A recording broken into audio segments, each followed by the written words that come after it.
My first question is about Strawberry, one of the participants from your very, very early channeling sessions. How is he doing, and can you give us any updates on him? I assume you mean how is he doing in spirit, because he has passed. So the idea is to understand that he is in great joy and experiencing many of the things he didn't necessarily get to experience in physical reality with regard to his passion for experiencing things on your planet that express themselves as theme parks. So he is experiencing on a spirit level a reality that is in every single moment as exciting as a theme park on your planet can be. Could you briefly talk about the healing benefits and properties of hot springs? Well, again, this is relatively well understood on your planet about the infusion of certain minerals in your body that your body can absorb for its own balance and health purposes. Plus, of course, in being in a relaxed and meditative state within them, it can also aid and assist in your ability to transport yourself, so to speak, to a different vibrational level that will also allow you to absorb different frequencies on different levels that are good for your own spiritual expansion as well. So it's about the idea of being a little bit more relaxed, a little looser, letting go, going with the flow, and absorbing what you need from that balanced state. And it is also an opportunity to again express your connection to the earth and what it provides you, how it nurtures you, what it gives you, the benefits it provides not only to your body, but to your spirit, your mind, for bringing them all together into alignment so that you can sort of melt into one vibration that is representative of all the different levels within you and allows you to function more holistically in a more balanced way for those that find themselves attracted, of course, to that particular permission slip. My third question is, could you briefly talk about the hero villain complex and how Hollywood has influenced the collective to see the good and bad in people, heroes and villains in people and themselves? All right, well, again, this goes back to the idea that story structure is something that's actually built into your psyche. It's something that you discovered within yourself. It's not something that you invented. There are certain kinds of vibrational chords within you that are representative of the theme of Earth, which is the transformation of dark to light, negative to positive, so on and so forth. And therefore, all of the stories that allow you to experience catharsis and transformation and letting go often contain the structure of hero/villain conflicts, because as you allow yourself to explore all the different ways you can transform that relationship in a positive way, you give yourself more opportunity to do so. It's not about really the concept of insisting on labeling people in a certain way, but it's simply more for the idea of representing the story structure within you that has to do with transforming from a conflictive state, a polarized state, to a more unified state that allows you to discover more of yourself and uplift yourself in your vibration in a way that creates you to be more aware of how you can become a different person using the vibration of the negative in order to catapult you there to that higher level and change you and transform you in positive ways by having encountered it. So it's a story about not necessarily invalidating the negative, but using the negative, using the villain to allow the hero to become more heroic, in a sense, in simple story terms.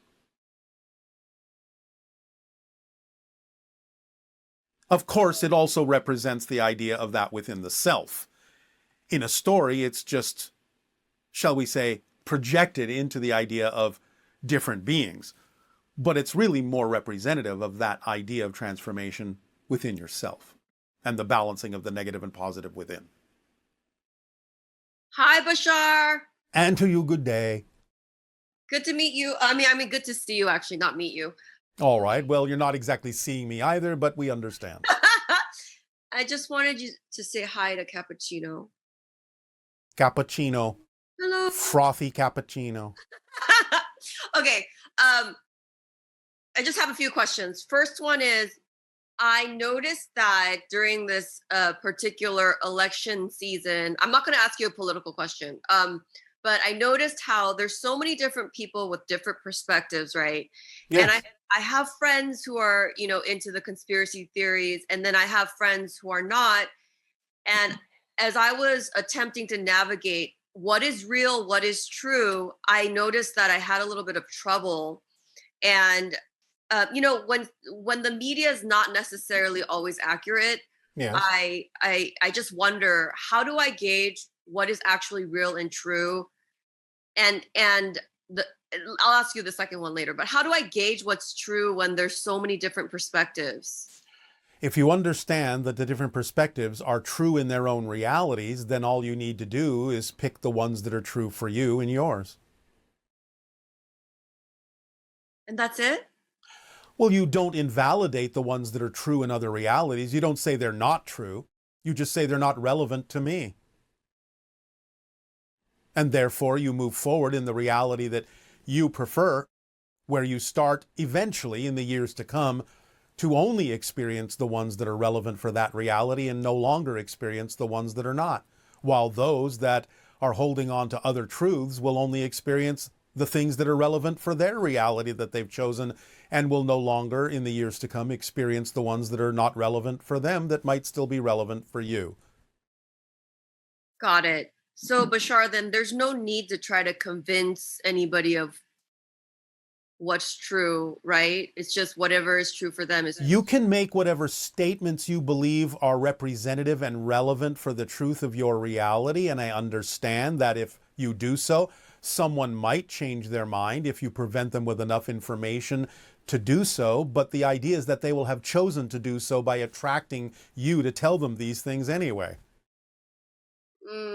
Or they will have chosen to attract you to refute everything you say in order to use that as a device to reinforce the truth that they believe in. But it's all relative. It's all relative. And as I'm having discussions with people, it's just to be open and curious in why they believe what they Yes. believe, right? Yeah. It is simply a matter of perhaps approaching it as, consider this. Have you considered this? Can we explore this idea? Let's look at it from this angle. Because again, that's the point. The point is not to convince anybody of anything, because you can't. You can only share information that gives them an option to decide to align with what's relevant for you.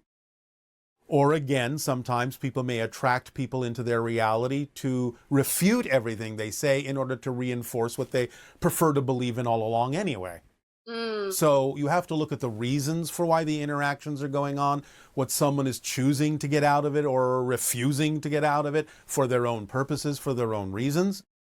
But it's really just a matter of exploring the ideas of why that's important to them.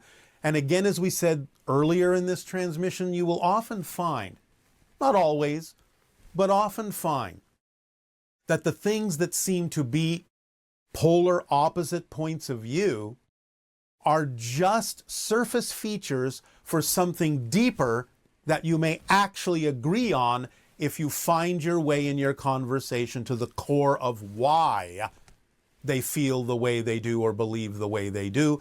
And you might find something common down there that you can both understand as the reason for why you might have the polar surface features, because of the beliefs inherent in each person in terms of their interpretation of what they think they need to do to get the thing at its core that they actually most prefer.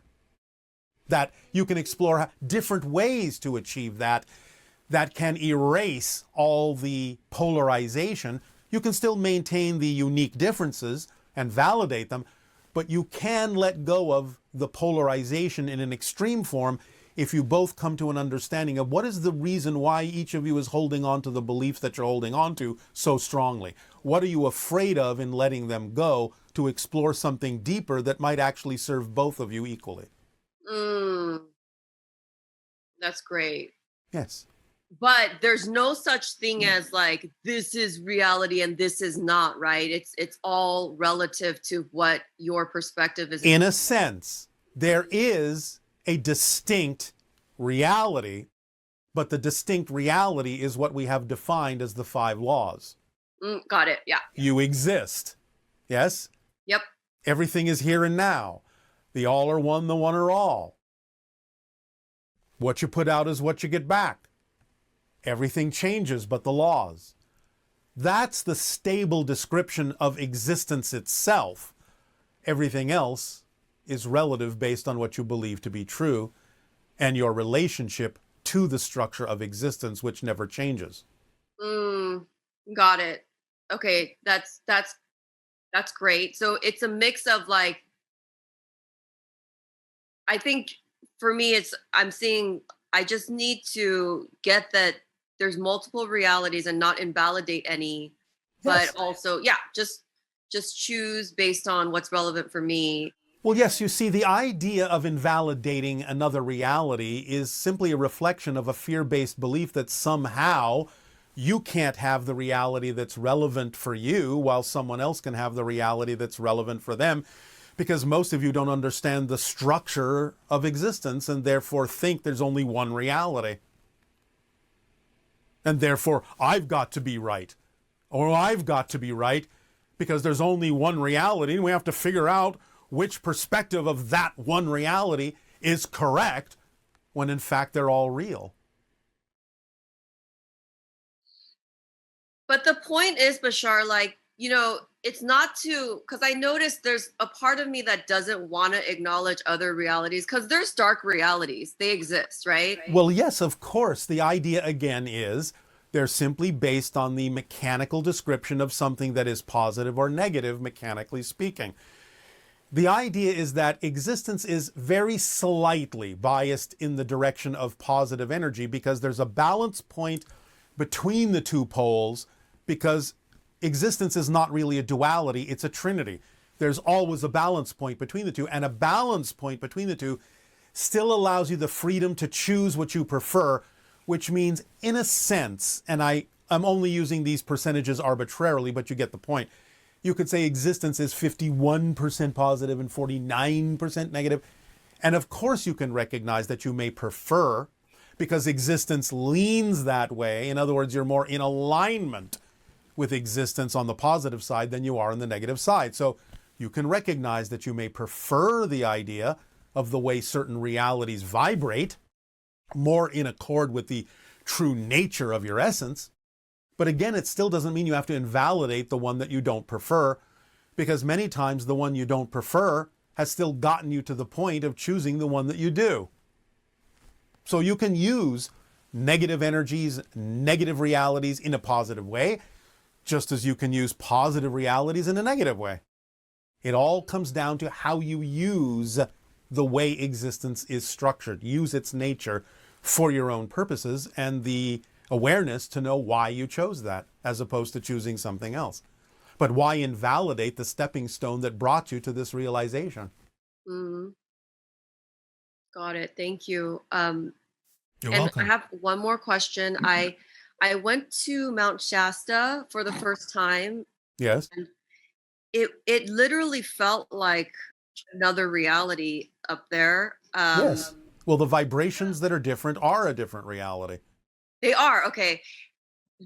Then my question to you, is it true that there are people or beings living in the Middle Earth there? Yes and no. And we'll say yes and no for this reason.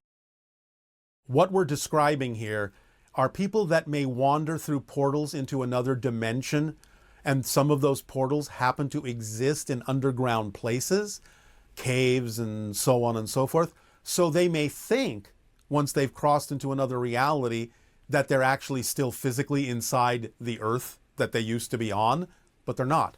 They're in another dimension. They're in another reality. So the earth isn't hollow in that sense physically, but it does contain portals to other dimensions that may make it seem as if you're inside the earth in another reality physically, but you've actually left the other reality entirely. Got it. So you're in another dimension. You're in another dimension. You're not Yes. they're not physically in the middle of the earth. No. Yeah. Okay. Thanks so much, Bashar. You are Always so good to be with welcome. you. Good day. Bye. Hi, Bashar. My name is Karen. I live in Belgium, and I would like to talk to you about the guidance and help we get from our animals. So, the way I perceive it, we get a lot of support, a lot of help from them. And it can be as easy as days when we are far too much in our head and doing, that they really come and lay down on the stuff you're working with, because you have to take a break. But there's another form of guidance that I also see, and there are lots of other things in between. But this one is one that is that I see happening around me and with people that I virtually meet. That is that our animals get sick to make something clear to us. And I would love it if you would address this a bit more. Well, in that statement, in that question, you almost have the answer. In many cases, not all, they will take on something to make something clear to you that is going on within you, so that you don't necessarily have to go through the whole process of experiencing it to full degree. So if you can learn the lesson that they're reflecting to you and get in touch with yourself of whatever it is they're symbolizing and reflecting back to you that you may be facing within yourself and eventually have to deal with in a stronger way, but you face it earlier, then you don't necessarily have to go through the whole process if you learn to use your animals as mirrors to you, which they are lovingly willing to do. Good day. It's Ken from Perth in Australia. Oh, all right. Good day to you. Thank you. It is Bashar from Essathani in an alternate universe. Thank you. My main question, I've been very strongly attracted to these downloads probably since 1991. Yes. And I've also interacted with you once in Perth. Yes. You've said that anyone attracted to these downloads is probably connected to the hybrid agenda. Yes, generally speaking, that is so.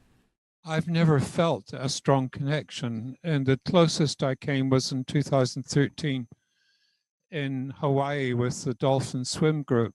Yes. April led a meditation. Do I have a connection? And if I You do, but the thing of it is when we say that people generally have a connection who interact with us, that doesn't mean you all have the same kind of connection. It doesn't mean you all have the same job, so to speak. And some of them may feel stronger than others. So you do have a connection, but it's mostly an informational connection in the sense of sharing information in the hybridization agenda that helps promote the acclimatization of the hybrids to Earth, where they will eventually come to live. But you're using other connections you have also to do this, such as your Sirius connection, hence the dolphins. Do I have a serious connection? Yes, I just told you did. Yes, okay. So the idea is that you're using other connections to impart information.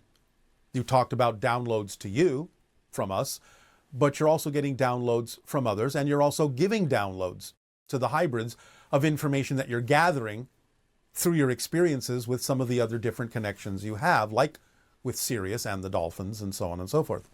So you're kind of wandering around gathering information and simply lightly dispensing that information to them that assists them in understanding the environment of Earth. Okay, but I'm not doing it consciously. No, and you don't need to. It's kind of a very light job. It's sort of second nature to you. So you just go about doing it in the dream state mostly, and then you impart it, and then you come back to your life and go about gathering some more without letting the idea that you're doing it interfere with your ability to simply do it. Okay, so can I be more conscious of this? If you wish to, but in most cases, it doesn't really serve you, because you know that focusing on it that way might actually slow down what it is you're doing on Earth. But yes, it's certainly available to you if you wish, and you can simply ask for it when you go to sleep. More conscious awareness, more memory of what it is you're doing, more specifically on your own terms. So by all means, you can meditate on that question or Just ask it when you fall asleep and see if over a brief period of time you start having different memories of having participated in the hybridization agenda in different ways. You may discover something new that we haven't told you right now, because there are a few little things going on that we're not allowed to tell you right now, but that's all right. So yes, you can ask for more conscious realization of your participation in the agenda. Okay, that's exciting. All right. A second question. The exercise from increasing the probability of contact. Yes. I followed the instructions precisely. Yes. Oh, good for you. Thank you. When I considered doing it, when you first described it, I felt a tinge of fear when I thought about doing it in my camper van in outback Australia on my own. Yes. But nothing when I was at home. When I actually did the exercise, I didn't feel anything. I didn't feel any fear. And in fact, the second time I did it, I felt this profound sense of empathy for the gray. All right. What's going on that masks my feelings? Because I'm sure if I met a gray, I would feel fear. Oh, you're sure you would? Why are you so sure? This is exactly what this exercise is for, is to bring up these ideas within you and explore whether or not you really have to maintain that definition. Are you so sure you would feel fear? Well, I'm not sure, I suppose. Thank you. It, but... So continue with it and see what happens. That's all you need to do for now. Okay. I mean, my wife had the same reaction. I understand. Just continue, see where it leads you, and then maybe you won't be quite so sure and you will just go with the flow. Third question. Yes. I have a small tumor growing on my pituitary gland. So realizing that there are no health readings. Energetically, what am I doing to create this? Because it's been surgically removed twice, and that's traumatic. You are expanding the idea of your senses, what you classically on your planet call your third eye. But again, the idea of the fear you are exploring is kind of turning it into what you would perceive to be a little bit of a negative experience, although it doesn't have to be.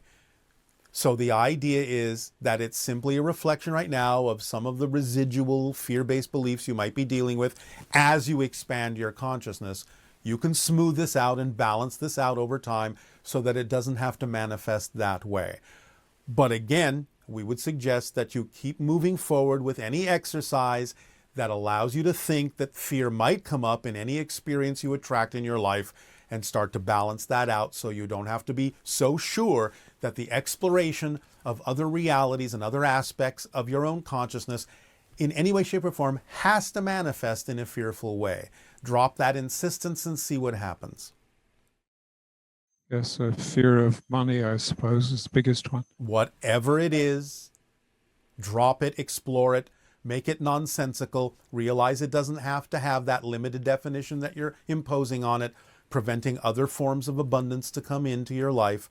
Just start exploring all the definitions and allow yourself to buy into the ones that allow you to feel lighter and more relaxed, so you can go with your flow in the realization that your flow knows exactly where you need to go, so that you can understand how to change your definition of surrender from a lack of control to a control that is automatically built into you. It's been a long journey.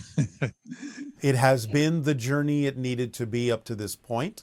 It may accelerate, but don't invalidate the time it has taken, for it has brought you to this point of realization so that you can move forward along a path of less resistance. Thank you. You are welcome. On the 21st of October this year, my wife and I were on holiday in our camper van. Yes. Somebody with an apparent death wish drove straight at us. Yes. And my wife swerved off the road. We got struck on the back, but there wasn't enough damage. We were able to finish our trip. All right. How exciting. Yeah. Well, what did that do? Did it bring you fully into the moment? We didn't feel fear. All right. At all. Then it brought you fully into the moment that no matter how it may seem, you are fully in control of your reality and that you'll be fine. Okay. You have met death and found it to simply be a teacher, an enlightener, an illuminator that brought you into the moment, which is where you need to live. So death taught you how to live. So he didn't die in that situation. No, you learned to live in the moment. I have So two more. anytime you remember what that felt like in that moment, you are in the correct vibration to truly be yourselves in the moment. Act from that knowledge, act from that frequency, and you will always be acting in the moment. Oh, yes, that I can do. All right. Thank you. Two quick questions. Yes. The bushfires in Australia, we have a federal government determined to increase fossil fuel use. Are these fires a reflection of those attitudes? To some degree, and they are a reflection of the idea of choices that have been made that allow for certain factors in your climate to reflect to you that things are out of balance. Okay, yes. And a last question. We're sitting in 5G shadow. In Australia, it's very much business before citizens. And so it's unlikely to be tuned to our biology. It would just Then do something about it. well, Either move, or do something to make sure that it is tuned appropriately. Or create something that will tune it for you as it filters through. You have many choices. Find the one that you are most excited about and act on it to the best you can. And if again, we fear it. And again, I was just about to say, don't be afraid. Death has shown you the state of being that you need to be in to not be afraid, but to be in a place where you can act in the way you need to act that is more representative of the state of being and the reality that you prefer to exist in. So don't get too caught up in the idea of the negativity that others may be demonstrating, because that doesn't mean that it's your reality just because you can see it. So learn the lesson that death has taught you about how to be in a pure state of life. So regardless. Ignore it. No, not ignore it. No, okay. It's not about ignoring it at all. That is absolutely the opposite of what we are saying. It is recognizing it fully for something that simply doesn't vibrate with compatibility in your reality. That can't reach you if you are in that state of living in the moment, because it doesn't belong to your reality, even though you can observe it. It's on the other side of a glass wall. You can see through it, but nothing can reach you through it. That doesn't belong in your reality. The membrane is only permeable to vibrations that are compatible with the reality you prefer. So we have no COVID-19 here either, which follows the same pattern. All right. Not part of our reality. All right. Bashar, your downloads have been my companion for such a long time, and I thank you and I thank Daryl deeply. Again, it is our passion and our pleasure. And remember, what has truly been your constant companion is yourself, your own higher mind. So enjoy the journey with your friend hand in hand. Good day. Thank you. Bye-bye. Aveo. Aveo.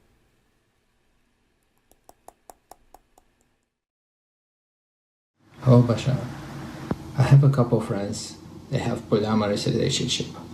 And for me, it looks like similar relationship as the Sasani people have, where it's no drama or judgment and it's only love there. So my question is, a polyamorous relationship the doorway for a human society to have similar relationship as the Sasani people have, with no drama or judgment, and it's only love there. It can be. Again, it depends on the people. It depends on the reasons why they're choosing that. If it is a true reflection of their natural state, their true passion, who they really are in their essential selves, it can certainly be more reflective of a society such as ours. So, yes, it's possible.